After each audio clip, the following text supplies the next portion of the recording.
বাচ্চারা, তোমাদের স্কুলের মধ্যে না অনেক গরম, তাই আমি তোমাদের জন্য ঠান্ডা নিয়ে এসেছি। ঠান্ডা নিয়ে এসেছো? কিন্তু কিভাবে? তার আগে বলো, তোমাদের ক্লাসের মধ্যে কার সবচেয়ে বেশি গরম লাগতেছে? আরে স্যার, আমার ক্লাসের মধ্যে সবচেয়ে বেশি গরম লাগতেছে। স্যার, আপনি কি আমার জন্য এসি লাগিয়ে দিবেন? আরে এসি নয়, আমি তো তোমাকে ডিরেক্ট বরফ বানিয়ে দিব। বরফ?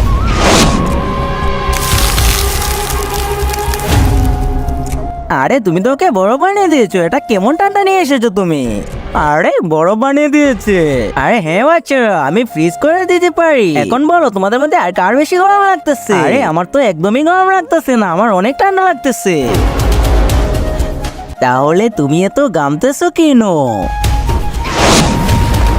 আরে না না, কিন্তু তার আগে যে মা তোমার মুখে খাবার তুলে দিয়েছে, আজ সে প্রিয় মায়ের জন্য একটি লাইক এবং সাবস্ক্রাইব করে কমেন্টে এই ইমোজিটা দিয়ে যাও।